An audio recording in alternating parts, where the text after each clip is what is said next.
اور اگر آپ ابھی گوگل کھول کے دیکھ لیں کہ نکوٹین ایڈکشن کیسی ہے تو وہ آپ کو کہیں گے کہ یہ کوکین سے اور ہیروئن سے اوپر کی ایڈکشن ہے. سائنس یہ کہتی ہے. لیکن بعض باتیں جو روایتاً چل رہی ہوتی ہیں، حوصلہ نہیں ہوتا ان چیزوں کو بدلنے کا. دنیا میں کسی نئی چیز کو لے کے چلنا، اس کے لیے بڑا حوصلہ چاہیے، اور خاص طور پر اپنے کلائنٹس کو نو کہنا بہت حوصلہ چاہیے. لیکن وہ آہستہ آہستہ پھر وہ کچھ نہ کچھ کرج آتی رہتی ہے. ابھی بھی میں آپ کو بتاؤں کہ دنیا کے بیشتر جو اکثریت سینٹرز ہیں وہاں سگریٹ کا مسئلہ ہی کوئی نہیں. اس کے علاوہ بھی ڈرگز پیشنٹ یوز کرتے ہیں، اور انتظامیہ جو ہے کبوتر کی طرح آنکھیں بند کرتی ہے. باہر کی بات کر رہے ہیں، تھائی لینڈ کے جو سینٹرز ہیں وہ اس معاملے میں کافی بدنام ہے کہ دنیا بھر سے لوگ تھائی لینڈ جاتے ہیں، بڑے لیوش ریہیب سینٹر ہوتے ہیں، لیکن وہاں مریضوں کو فیسیلیٹیٹ کیا جاتا ہے اس ڈرگ سے جس کے لیے وہ نہیں آئے. اگر کوئی شراب کے لیے علاج کے لیے آیا ہے تو چرس سے فیسیلیٹیٹ کر دیا جاتا ہے، اور اسی طرح کوئی نہ کوئی بہانہ بنا کے اس میں وہ بہت طریقوں سے فیسیلیٹیٹ کرتے ہیں. تھائی لینڈ کی انڈسٹری تو آپ کو پتہ ہی ہے. تو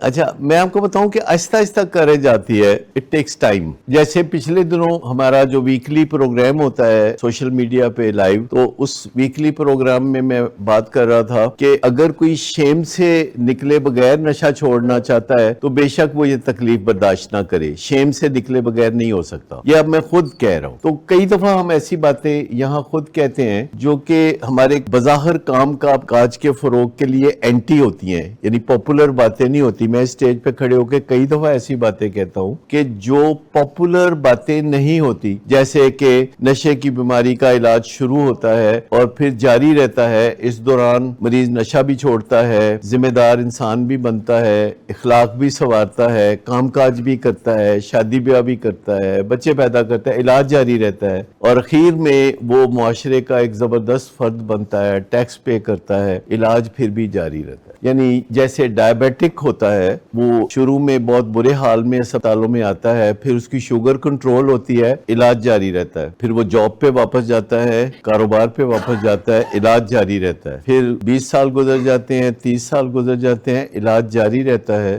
اور وہ اپنے آپ کو سنبھالنا سیکھتا ہے، لمبی عمر پاتا ہے، علاج جاری رہتا ہے.